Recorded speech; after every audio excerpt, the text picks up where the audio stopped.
Hi everyone and welcome to another episode of our quick tutorial series about Seeds of Wars, a tabletop realms management campaign system that lets players take on the role of kings, queens and other major faction leaders. You can learn more about the game by looking through our previous videos or by purchasing the Seeds of Wars core rulebook to both support the developer and get the full details of the rules needed to run a Seeds of Wars campaign for yourself. Today we're going to talk about assets.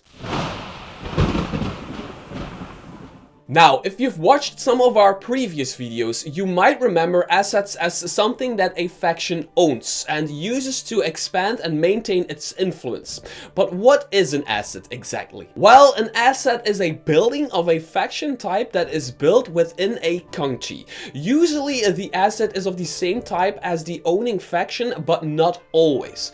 Assets of different faction types can be described in various ways according to the game master or the player, but generally fit the theme of whatever faction they represent, such as a culture asset is typically a theater or a building to receive and share culture, where a faith asset is typically a church.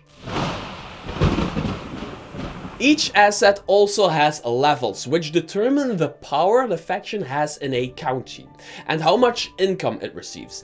Each level of an asset brings a point of influence and wealth every season, with a maximum influence gained limited by the faction leader's reputation score. Assets cannot be leveled indefinitely. Each asset is limited by two things: the current level of the county and any asset levels that have been taken up by a competing faction of the same type. As an example, if a county has a level of, say, 7, then a culture faction could have an asset that could reach a maximum of level 7.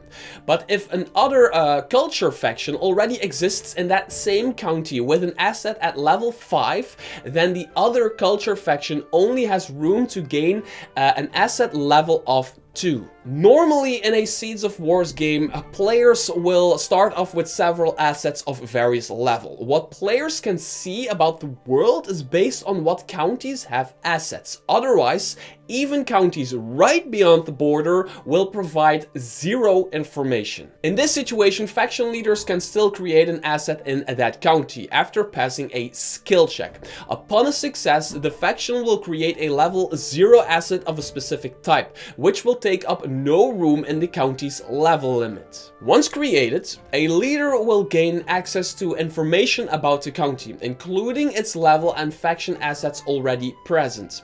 It allows that leader to use certain actions on the county.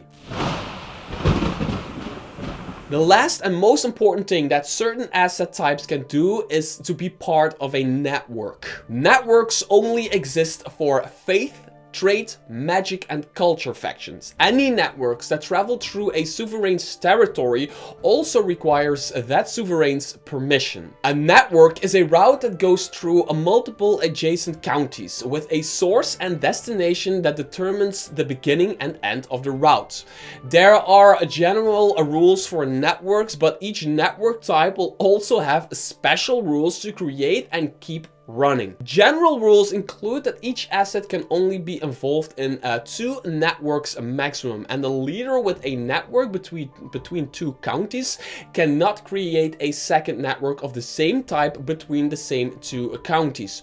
Also, keep in mind that level 0 assets cannot be part of a network. Perhaps the most complex network to work with is trade, also known as a trade route. A trade route requires trade assets at the source and destination counties, but both assets do not need to be owned by the same faction.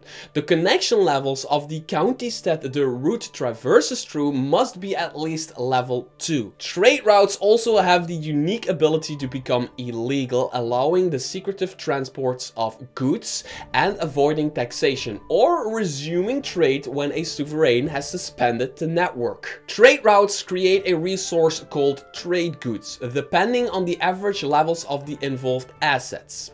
These can then be traded 1 for 1 wealth and 2 for 1 influence. Faith networks are also called pilgrimages, and each county this network passes through must have a connection level of at least 1. What this network creates is a resource called piety. 2 points of piety can be traded at any time to create 1 point of influence, but piety cannot create wealth.